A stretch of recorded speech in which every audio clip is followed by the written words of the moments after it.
Have you ever been told to pay off every last penny of debt before even thinking about investing? It's a piece of advice that sounds responsible, even smart. But what if I told you that this widely accepted wisdom might actually be costing you tens, even hundreds of thousands of dollars over your lifetime? Today, we're diving deep into a financial truth that many people overlook. We're going to challenge that conventional advice, break down the math, look at real-world scenarios, and uncover the hidden costs of delaying your investment journey. You might be missing out on a massive opportunity to build real wealth. We're going to pull back the curtain and show you why waiting to invest, especially when you have certain types of debt, could be one of the biggest financial mistakes you ever make. Get ready to rethink everything you thought you knew about debt and investing. Now let's talk about debt, because not all debt is created equal. There's a world of difference between high-interest debt, like credit card balances that often carry rates of 18% or more, and lower-interest debt, such as a mortgage or student loans. The advice to aggressively pay off high-interest debt is almost always sound. It's a guaranteed return on your money. But here's where the discomfort begins for many. What if aggressively paying down low-interest debt means you're sacrificing something far more powerful? You could be missing out on the incredible, almost magical force of compound interest. That's the real tension here. Compound interest is often called the eighth wonder of the world, for a very good reason. It's when your investment earnings start earning their own returns, creating an exponential growth curve over time.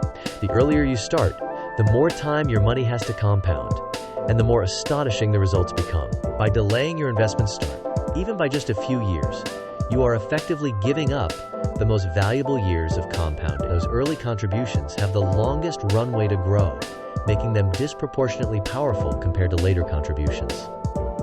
This lost growth can be truly staggering. Let's illustrate this with a real-world example. Imagine you have an extra $10,000 in savings. You also have a debt, let's say a student loan or a car loan, with a 5% interest rate on a $10,000 balance. Now you have a choice to make with that $10,000. In scenario A, you decide to follow the traditional advice. Pay off that $10,000 debt in full. You're debt-free, which feels great, but your investment account balance is still at zero. The money is gone. In scenario B, you decide to invest that $10,000 into a diversified portfolio, like an S&P 500 index fund, while continuing to make minimum payments on your 5% debt. Historically, the stock market has returned, on average, around 10% per year over long periods. Let's assume this 10% annual return for your investment. After 10 years, your $10,000 investment, assuming you add nothing else, would grow to approximately $25,937. Meanwhile, you've been paying down your 5% debt, which, depending on its original terms, would be significantly reduced or potentially paid off by that point through minimum payments, with the interest cost much lower than your investment gains. Now let's stretch that out to 20 years. Your initial $10,000 investment could grow to around $67,275. After 30 years, that same $10,000 could be worth a stunning $174,494. This is a dramatic difference compared to scenario A, where your net worth started at zero with that $10,000. The tension builds when you realize the vast sum of wealth you might be sacrificing by prioritizing that 5% debt payoff over a 10% investment return. It's not about ignoring debt, it's about understanding the opportunity cost of every dollar. You're questioning your future financial security by delaying. The mathematical proof here is compelling. Even while making minimum payments on a moderate interest debt, the potential gains from investing that same capital can far outweigh the cost of interest. The power of compounding means that investing, even with some low-interest debt on your books, can lead to a significantly higher net worth over the long run. The key principle, then, is balance. It's not an either-or situation for all debt types. It's about optimizing your financial decisions to maximize your wealth growth over time. It is about them.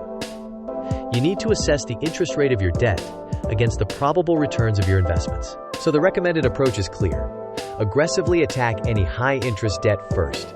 Get rid of those credit card balances and personal loans as quickly as possible. But for lower interest debt, like student loans or mortgages, adopt a balanced strategy. Make your minimum payments diligently and simultaneously start investing. Now, some people will always bring up the risks of investing. Yes, the stock market has its ups and downs, and there are no guaranteed returns. But I'd argue that the biggest risk you face today isn't necessarily investing. It's asterisk, not times investing at all. Consider the silent killer of wealth: inflation. Each year, your money loses purchasing power. If your savings are just sitting in a low-interest savings account, inflation is eroding its value.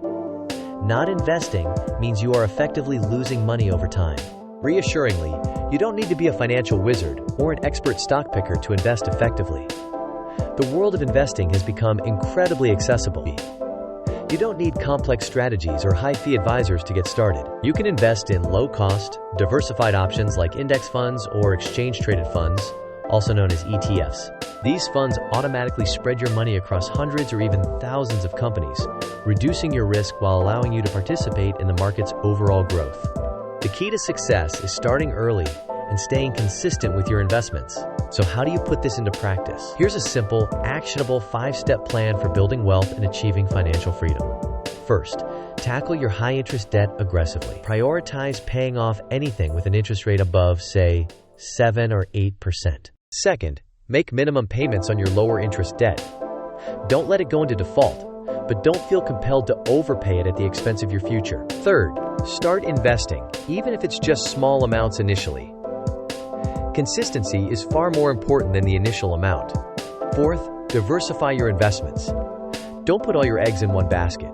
Utilize those index funds and ETFs we just discussed. And fifth, regularly reevaluate your strategy. Life changes, and your financial plan should evolve with you. This isn't a one-and-done process. We know there's a common fear of debt, and for good reason. Reckless debt can be a significant burden, but it's important to differentiate between reckless debt and strategic debt. Smart debt, like a low-interest mortgage that allows you to buy an appreciating asset, or student loans that fund an education leading to higher income, can actually accelerate your wealth. Financial planning is a journey, not a destination. It requires continuous education and adaptation. Don't feel like you need to have all the answers right now. Keep learning, keep asking questions, and keep refining your approach. And remember, while this information is for educational purposes, your personal situation is unique. When in doubt, seeking advice from qualified financial advisors who can tailor recommendations to your specific circumstances is always a smart move. They can help you navigate the complexities and build a plan that truly works for you. To recap the key takeaways from today. First, paying off all debt before investing can indeed cost you thousands, even hundreds of thousands of dollars over your lifetime. Second, compound interest is an incredibly powerful tool, and the earlier you start harnessing it, the better. Third, it's crucial to balance your financial priorities, differentiating between high and low interest debt. Fourth, start investing early and consistently, even with small amounts. Fifth, financial freedom is absolutely achievable, and it starts with making informed, strategic decisions. If you're ready to take control of your finances and unlock your full financial potential, we've put together a free guide that dives even deeper into building wealth while managing debt. You can find the link to download it in the description below. Don't miss out on more valuable financial insights. Make sure you subscribe to the channel and hit that notification bell so you don't miss our next video. We'll be discussing the best investments for beginners.